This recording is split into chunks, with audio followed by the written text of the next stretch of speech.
Booker's uncut, unfiltered Kentucky straight bourbon. Is it worth your money? Stay tuned for the Whiskey Whistle.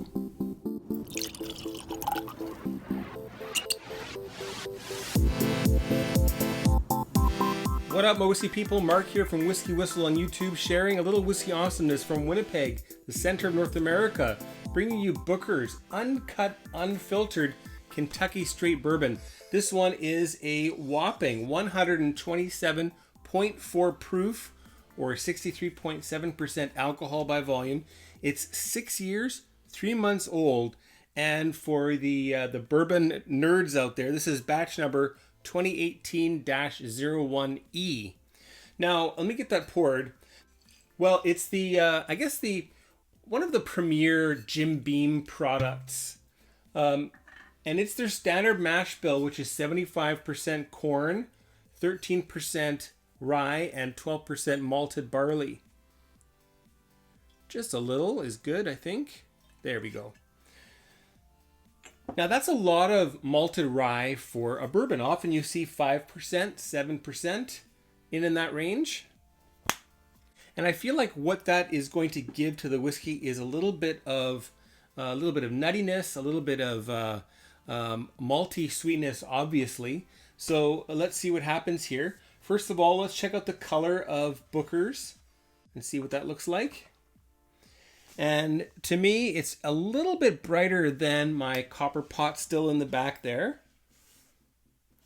Let me have a closer look. Well, round about the same. Maybe just slightly redder, if that makes sense. And how about those legs? The legs, here we go.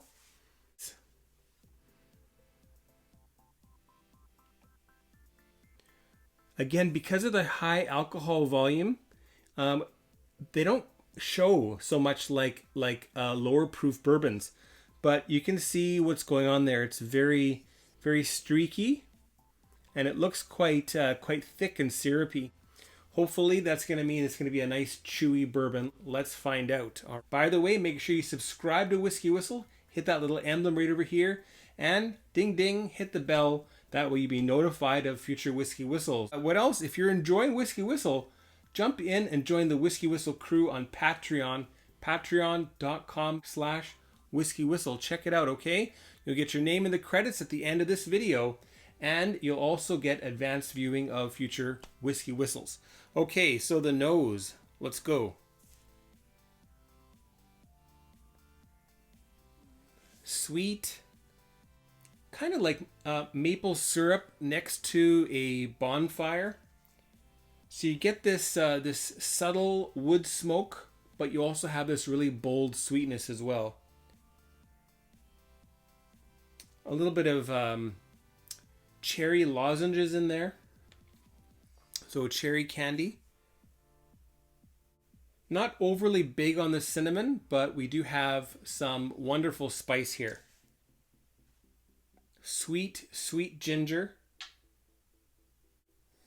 We have, what are those ginger chews called? They've got a funny name. It's gone. They come in a little wrapper. They're super tacky and they stick to your teeth. Don't get those. I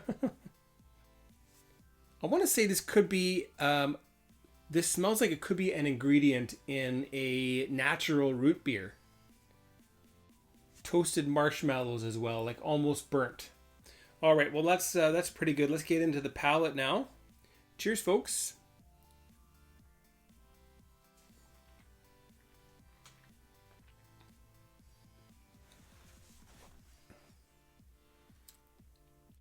Now, despite it being super high proof, there's enough sweetness here that helps to get you through that strength. I do recommend an extremely small sip if you're going to try this neat. Let your tongue acclimatize a little bit. Big spice. More of that sweet ginger candy. Cherry cough drops, honey cough drops coming through too. More like Ricola.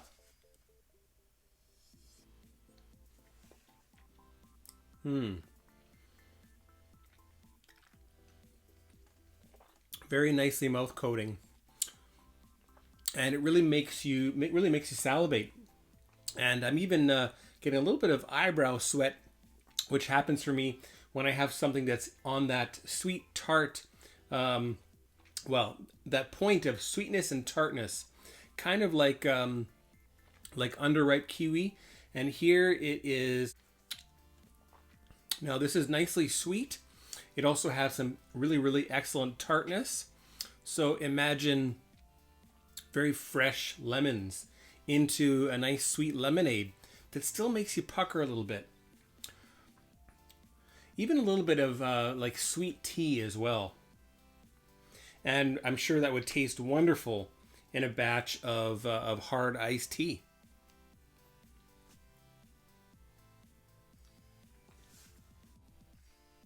We have crab apples, candied lemon rind. We have candied orange rind. So it's got some fruitiness to it, but tart and sweet at the same time. And I think I want to put some water in here. The finish is drying, it's long, it's sweet, it's tart. It's also astringent. All right. I'm going to put in about 2, 3, 4, 5, 6, 7, 8. 8 drops of water. That's about half a milliliter. And I've only got about 10 milliliters left here. So we should be a little bit below 60% by now. Let's dip back into the nose here. Now I'm getting more access to sweeter baking spices. Some cinnamon buns, but also with a bit of ginger on them. A little bit of cherry liqueur, you know, the brandy. Well, it's not really brandy. And fresh, tart Mac apples. And interestingly, some very dark brown sugar. So quite the mix of like baking station where you're making cinnamon buns and you're adding some cherries in there, which goes amazingly in a cinnamon bun.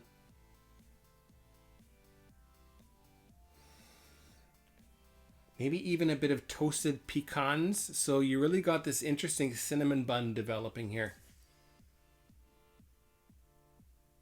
Yes, and then you've got the caramelized brown sugar, cinnamon, ginger, maraschino cherry juice that's all sort of singed and congealed at the bottom, which is the best part. Don't cut that off. You got to eat that.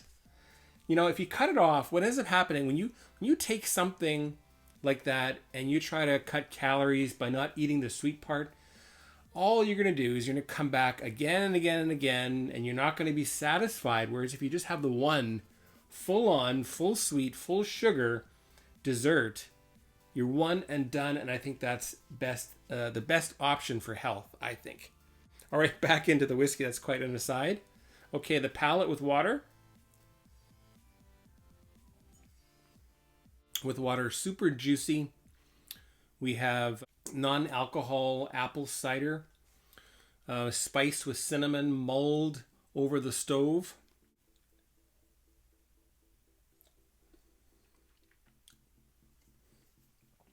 But it's also more astringent. The finish also is quite overpoweringly astringent. Very much like I've had extremely long brewed tea. But we've still got the cherry, the cinnamon bun. So it's quite a nice package with water, but also neat. I think I prefer it neat. But again, you got to take care when you're taking that first sip to get used to it. Otherwise, you're just going to be burning your throat and ruining the experience. And you probably give the bottle away. And if so, give it to me, please. All right. Final sip. That's a real potent bourbon. And the price used to be really, really great. I remember wanting to get a bottle of this when just before I came back to Canada from Korea in 2018. And it went from $69.99 Canadian to $79.99 Canadian in a hurry. and then to $89.99, and now I think it's pretty much near $100. Yes, now it's $99.99.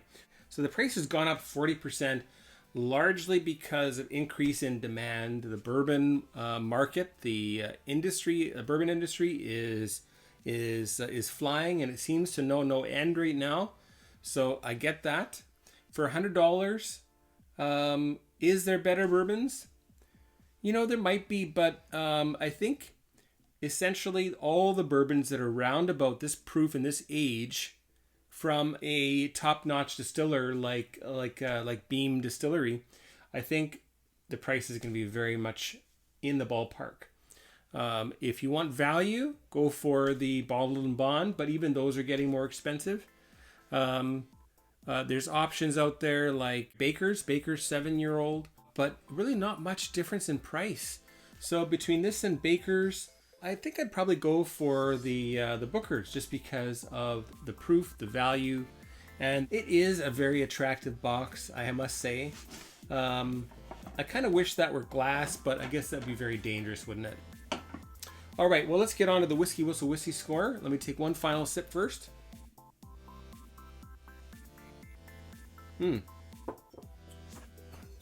Booker's Bourbon. Let me grab this one too. The WhiskyWhistle Whiskey Score for Booker's Bourbon. What is that going to be, folks?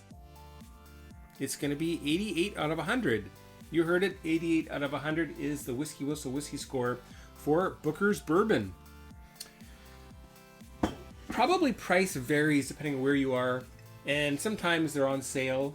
So, watch your local store, ask people, see if anybody knows when sales are coming up, and maybe you can get that on a bit of a discount, which will be even better for your bourbon and whiskey wallet. Anyway, hope you enjoyed that. Again, subscribe to the channel, hit the bell, check me out on Patreon, and if you're in Winnipeg, please join the Winnipeg Whiskey Club. At least come as a guest once in a while. Take care, folks. Bye now.